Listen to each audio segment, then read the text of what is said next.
आपल्या परिवारातील एका सदस्यांनी मला कमेंटद्वारे असा प्रश्न केला आहे की त्यांनी आपल्या बागेमध्ये जरबेराचे रोप लावलेले आहे, पण त्याची पानं सध्या पिवळी पडत आहेत.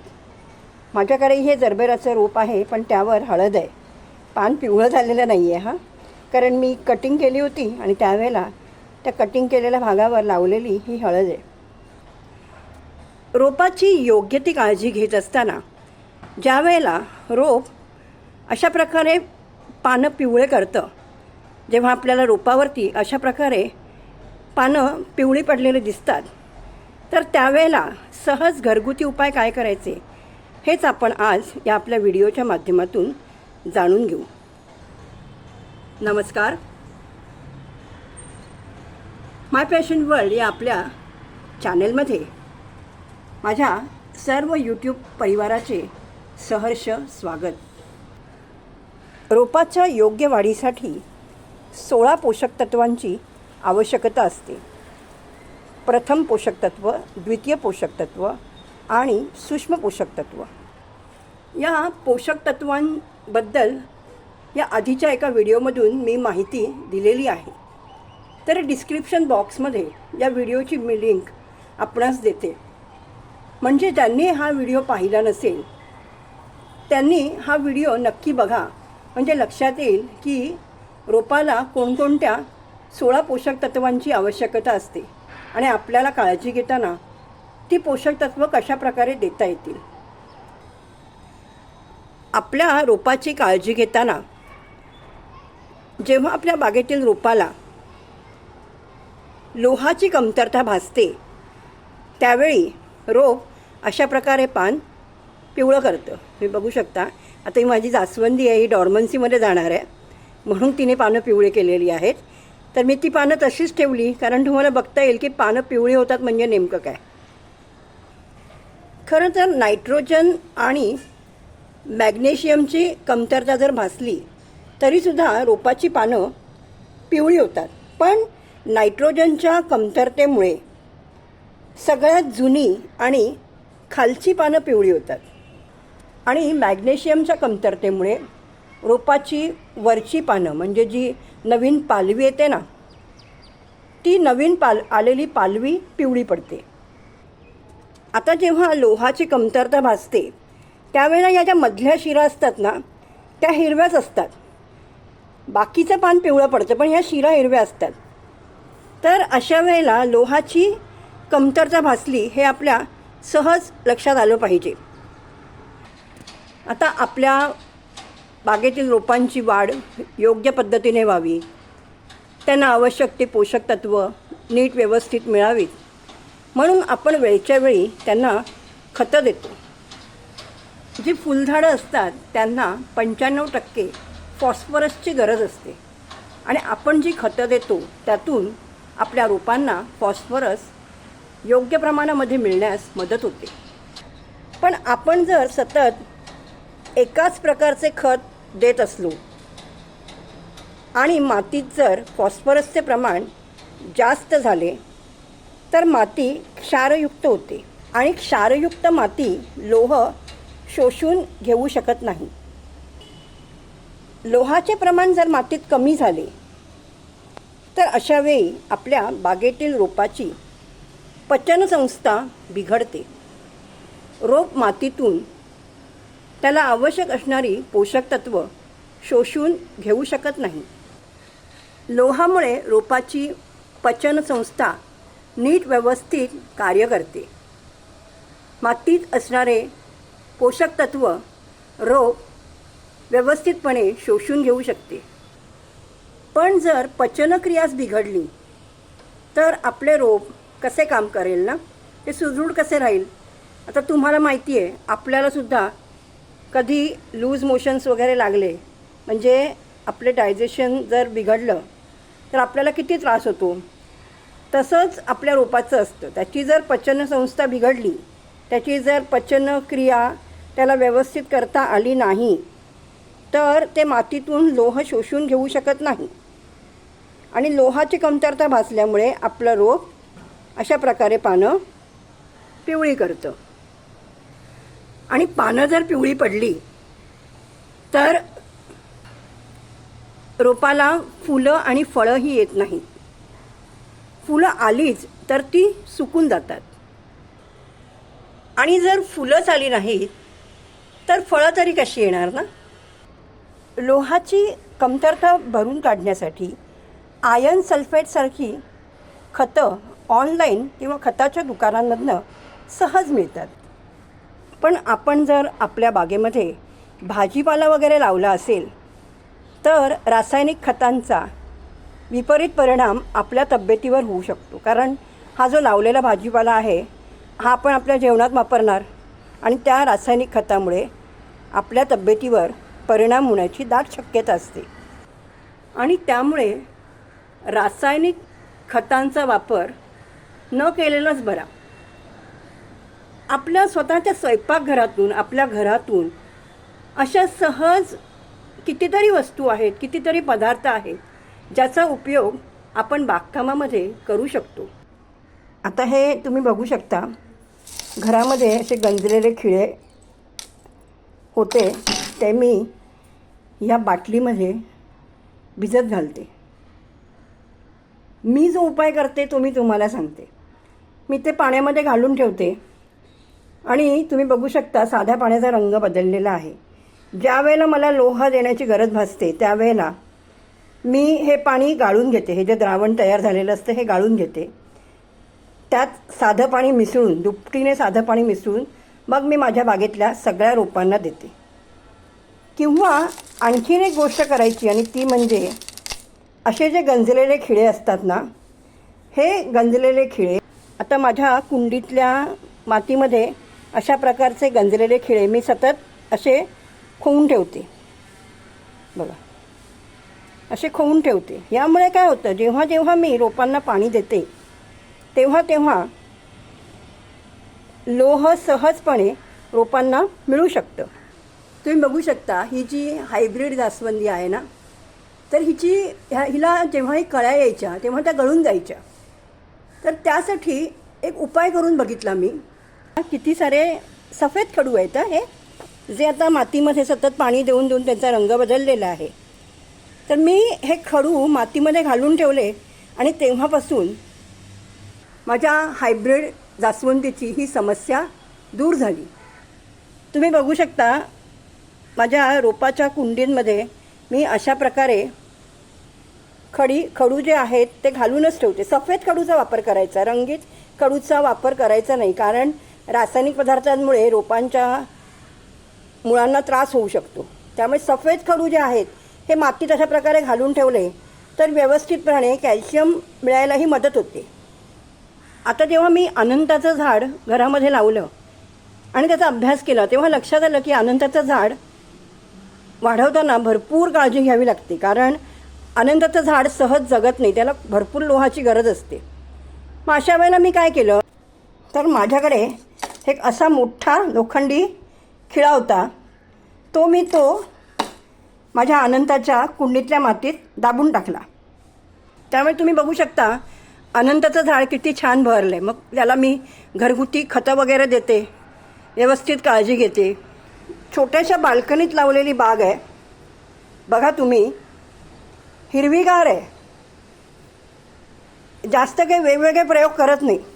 सहज आपल्या घरातूनच उपलब्ध होणाऱ्या पदार्थांचा, वस्तूंचा वापर करते आणि माझ्या बागेतल्या रोपांची काळजी घेते. आता काही वेळेला रोपाचं एखादंच पान जेव्हा पिवळं दिसतं त्यावेळेला रोपाला मॅग्नेशियमची गरज असते, मॅग्नेशियम सल्फर. तर अशा वेळेला आपल्या रोपाला इप्सम सॉल्ट द्यायचं. इप्सम सॉल्टचा व्हिडिओही आपल्या चॅनलवर उपलब्ध आहे. मेडिकलमध्ये आपण जर गेलो आणि त्यांना जर आपण म्हटलं की इप्सम सॉल्टचं पॅकेट द्या, बघू शकता मॅग्नेशियम सल्फेट, इप्सम सॉल्ट, तर अशी 10-10 रुपयाची पाकिटं, छोटी छोटी पाकिटं सहज आपल्याला मेडिकलमध्ये उपलब्ध होतात. मी ही छोटी छोटीच पाकिटं वापरते. खतांच्या दुकानात जर आपण गेलो तर आपल्याला ह्यापेक्षा मोठ्या प्रमाणात इप्सम सॉल्ट मिळू शकतं. तर या इप्सम सॉल्टचा वापर आपण दर 15-15 दिवसांनी करू शकतो. याचा आपण स्प्रे देखील करू शकतो. 1 लिटर पाण्यामध्ये 1 पोहे खायचा चमचा भरून इप्सम सॉल्ट त्या पाण्यामध्ये मिसळायचं आणि त्याचा फवारा करायचा. तसंच कुंडीतल्या मातीतही आपण देऊ शकतो. पण लोह आपल्या रोपांना देताना महिन्यातून ते एकदाच द्यावं, कारण लोहाची आवश्यकता रोपांना फार कमी प्रमाणात लागते. नवीन रोपं जेव्हा आपण नर्सरीमधून आपल्या घरी आणतो, आपल्या बागेत लावायला आणतो, त्यावेळेला ते लगेच कुंडीत लावण्याची घाई करू नये. त्यांना 8 ते 10 दिवस आपण जसं आणलं तसंच ठेवावं. म्हणजे अगदी काळ्या पिशवीत असतील किंवा नर्सरीतल्या कुंडीत असतील तर ती तशीच ठेवायची. त्यांना कुठल्याही प्रकारचं खत वगैरे द्यायचं नाही, पाणी मात्र द्यायचं. कारण जर त्यांना लगेचच आपण कुंडीत लावण्याची घाई केली तर त्यांना रिपोर्टिंगचा शॉक लागू शकतो. त्यामुळे 8 ते 10 दिवस आपल्या बागेतील वातावरणामध्ये त्यांना रुळू द्यायचं. त्यानंतर त्यांना रिपोर्ट करताना, कुंडीत लावताना थोडं इप्सम सॉल्टचं पाणी द्यायचं. तसंच हे आहे हायड्रोजन पेरॉक्साईड. तर ह्याचा फवारा आपण 10 ते 12 थेंब 1 लिटर पाण्यात टाकून त्याचा फवारा आपण करू शकतो. यामुळे काय होतं तर आपल्या बागेतील जी नवीन रोपं आहेत, आपण जेव्हा त्यांना कुंडीत लावतो त्यावेळेला त्यांना रिपोर्टिंगचा शॉक लागत नाही. जरबेराचे फूल इतके सुंदर आणि मनमोहक असते की प्रत्येक बागप्रेमीला आपल्या बागेमध्ये हे रोप असावे असे वाटते. संपूर्ण वर्षभर फुलं देणारे हे रोप जरी असलं तरी ऑक्टोबर ते फेब्रुवारी या काळामध्ये ह्याचा बहर जरा जास्तच असतो.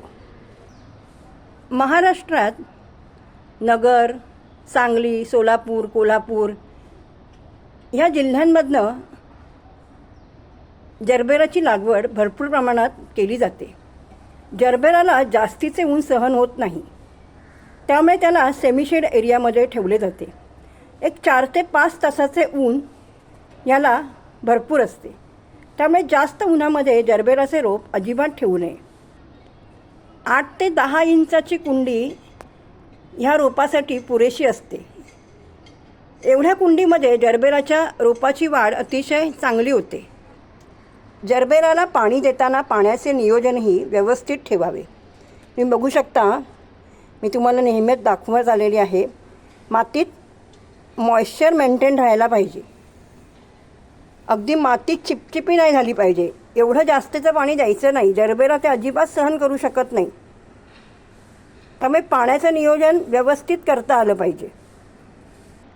कारण पाणी जर जास्त झालं ना रोपांना तर रोपाची मुळं खराब होऊन आपलं रोपही खराब होण्याची दाट शक्यता असते. तुम्ही बघू शकता, जरबेराला अशी नवीन फूट येते. अशी नवीन नवीन पानं जी असतात ती अशी आतूनच जमिनीतून येत असतात. माझंही हे नवीन रोप आहे, आत्ताच गेल्या महिन्यात आणलं आहे. म्हणजे बघू शकता पानं किती टवटवीत आहेत, शिवाय नवीन फुटवे येत आहेत. फुलांची घाई मला अजिबात नाही, कारण जोपर्यंत रोप कुंडीमध्ये आपली मुळं व्यवस्थित सेट करत नाही तोपर्यंत त्याची व्यवस्थित वाढ होत नाही. त्यामुळे फुलांची घाई अजिबात करायची नाही. आरामात फुलं येणार आपल्या रोपाला, पण अशी वाढ तर नक्की होती आहे ना. खराब आणि पिवळी झालेली पानं वेळच्या वेळी रोपावरून काढून टाकावी. यामुळे नवीन फुटवे यायला मदत मिळते. तसेच हे जे जरबेराचे रोप आहे, हे रोप मातीत लावताना अगदी आतमध्ये दाबून लावायचं नाही, कारण त्याची पानं, ज्याचे जे फुटवे असतात ते जमिनीतून येतात. तर आतमध्ये दाबून लावलं तर ते फुटवे यायला त्यांना त्रास होऊ शकतो. आता जरबेराचा बहरण्याचा काळ असल्यामुळे आपण आपल्या रोपाची काळजी घेताना रोपाला कंपोस्ट देऊ शकतो. दर 15-15 दिवसाच्या अंतरावर मुठभर कंपोस्ट मातीत मिसळायचं. मी तर माझ्या रोपांची काळजी घेण्यासाठी अशा प्रकारची लिक्विड खतं बनवूनच रोपांना देत असते. आता तुम्ही इथे बघू शकता, हे जे मी भिजत घातलं आहे, लक्षात येईल तुमच्या, ही चण्याची डाळ आहे. ती मी पाण्यामध्ये भिजत घातलेली आहे. साध्या पाण्याचा रंग बदललेला आहे बघा. यामुळे काय होतं तर फुलांचा आकार मोठा होतो. फुलांना जो सुवास असतो ना, तो वाढण्यास मदत होते. फुलांचा रंग गडद होतो. आता इथे मी पालक आणला होता घरी भाजी बनवायला. आता ज्यावेळेला आपण पालक साफ करतो त्यावेळेला त्यातनं खराब झालेली पानं मिळतात. ती मी टाकून देत नाही. मी असं साध्या पाण्यामध्ये 2-3 दिवसासाठी भिजत घालते. त्याचा सगळा अर्क ह्या पाण्यामध्ये उतरतो. बघू शकता बघा. म्हणजे पालकामधून किती पोषक तत्त्व मिळतात तुम्हाला आता माहिती आहे. आपण पालेभाजी खातो आवर्जून. आता ही खराब झालेली पानं फेकण्यापेक्षा जर आपण असं लिक्विड खत बनवलं तर आपल्या रोपाला सगळ्या प्रकारची पोषक तत्त्व मिळायला भरपूर मदत होते. हे डाळ तांदूळ धुतलेलं पाणी आहे. हे असं हवाबंद बाटलीमध्ये 2-3 दिवस आपण जर बंद करून ठेवलं तर ह्युमिक ॲसिड तयार होतं. रोपांच्या वाढीसाठी ह्युमिक ॲसिडचीही भरपूर गरज असते. साधे सोपे घरगुती उपाय करायचे. अगदी मी कंपोस्टसुद्धा मातीमध्ये मिसळत बसत नाही. त्याचंही मी लिक्विड बनवते. कारण ही जी लिक्विड खतं असतात ना, ही सलाईनचं काम करतात. आपण कंपोस्ट मातीत देणार, मग ते कधी विघटित होणार आणि त्यानंतर त्याचा परिणाम रोपांवर दिसतो. यापेक्षा आपण जर अशा प्रकारे लिक्विड खतं दिली तर बागेतील रोपं आपल्या कशी ताजीतवानी आणि टवटवीत दिसतात बघा. तुम्हीही अशा प्रकारेच लिक्विड खतं बनवून फळं आणली, भाज्या आणल्या, ह्याच्या साली फेकू नका. असं 2-3 दिवस पाण्यात भिजत घालायचं. नंतर ते जे द्रावण तयार झालेले आहे ते गाळणीच्या साहाय्याने गाळून घ्यायचं. जितके द्रावण तयार झाले आहे त्याच्यात दुप्पट साधं पाणी मिसळून आपण आपल्या बागेतील रोपांना लिक्विड खत म्हणून देऊ शकतो. छोट्याशा बाल्कनीमध्ये फुलवलेली बागकामाचा छंद कसा जोपासला आहे बघा मी. जागा किती छोटी आहे बघा, पण तेवढ्याशा जागेमध्ये भरपूर सारी रोपं लावून मी माझ्या बागेतील रोपांची असेच घरगुती पदार्थ वापरून त्यांची मदत घेऊन माझ्या रोपांची काळजी घेत असते. हा जो इथे कोपरा आहे, एक छोटीशी लॅबोरेटरीज बनवलेली आहे मी. इथे मी काही प्रकारचे एन्झाईम्स बनवलेले आहेत. काही लिक्विड खतं आहेत, कंपोस्ट खतं आहेत. तर अशा प्रकारे सहज सोप्या पद्धतीने आपण घरातलेच पदार्थ वापरून आपल्या रोपांची काळजी घेऊ शकतो आणि आपल्या रोपांनाही त्या पदार्थांमुळे आवश्यक असणारी पोषक तत्त्व सहज मिळू शकतात.